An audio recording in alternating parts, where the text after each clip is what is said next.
तो आज मैं आप लोग को बताने वाला हूँ क्लास 10th का पीयूषम द्वितीय भागों का लेसन 2 जिसका नाम है पाटलिपुत्र वैभव। और मैं पिछली वीडियो में मैंने आपको मंडलम पाठ पढ़ाया था, सभी को हिंदी में बताया था। और आज मैं आप लोग को बताने वाला हूँ द्वितीय भाग जिसका नाम है पाटलिपुत्र वैभव।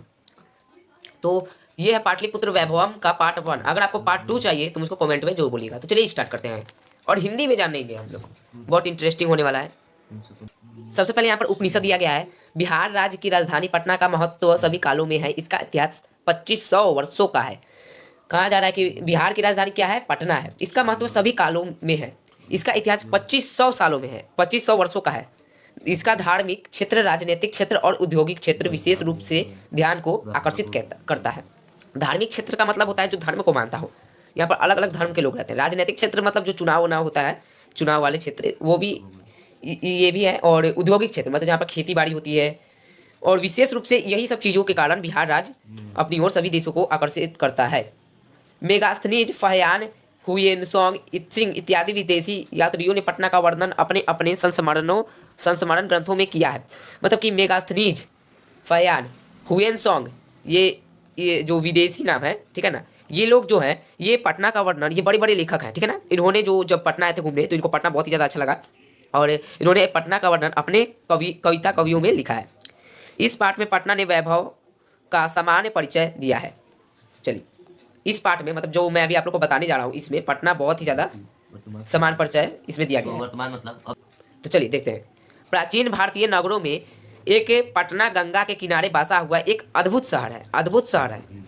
इसके विषय में दामोदर गुप्त नामक कवि ने कूटनीति नामक काव्य में लिखा है। ये याद रखिएगा, दामोदर गुप्त नामक कवि ने कूटनीति नामक काव्य में लिखा है पटना के बारे में। ये याद रखिएगा, ये प्रश्न में है, इसके क्वेश्चन आंसर में है। कहा है इंद्रासन को तिरस्कृत करने वाले पृथ्वी का तिलक और सरस्वती का मूल निवास पाटलिपुत्र नामक नगर है। अब आप लोग सोचो, अरे ये पाटलिपुत्र क्या है? पटना के बारे में पढ़ रहे हैं तो पटना का ही प्राचीन नाम पाटलिपुत्र है। अब ये पाटलिपुत्र क्यों नाम है मैं आप लोग को वीडियो के आगे बताऊंगा या इसके नेक्स्ट पार्ट में बताऊंगा। चलिए इतिहास में कहा गया है कि बुद्ध काल में, बुद्ध भगवान महात्मा बुद्ध को तो आप लोग जानते ही होंगे कौन थे।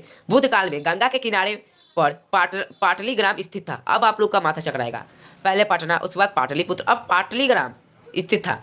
मैं सब बताऊंगा आगे। यहाँ भगवान बुद्ध का आगमन अनेक बार हुआ। यहाँ भगवान बुद्ध का आगमन का मतलब होता है आना, मतलब कि यहाँ पर भगवान बुद्ध पटना में बहुत बार है। उन्होंने कहा था कि यह गांव महानगर होगा। भगवान बुद्ध ने कहा था कि जो पटना गांव है यह बहुत नगर नहीं बल्कि महानगर होगा। परंतु आगे समय बीतने के बाद यहाँ पर अग्निदाह और जो बाढ़ के भय से, यहाँ पर मैं बाढ़ लिखना भूल गया हूँ, बाढ़ के भय से हमेशा अक्रातुर रहेगा। समय बीतने पर पाटलीग्राम ही पाटलिपुत्र कहा गया। समझ में आया? अभी भी कई लोगों को नहीं पता चला होगा, लेकिन ये पाटली क्यों ही नाम पड़ा ये मैं आगे बताऊंगा। पाटलीग्राम को ही आगे चल के पाटलिपुत्र कहा गया, इसी का नाम बदल गया। चंद्रगुप्त मौर्य के समय इस नगर की शोभा रक्षा बहुत ही उत्कृष्ट थी। जब चंद्रगुप्त मौर्य थे उस समय पटना जो था बहुत ही उत्कृष्ट नगर हुआ करता था। तो चलिए, ये था पार्ट 1 में। और पार्ट 2 में मैं आप लोग को इधर से बताना शुरू करूँगा।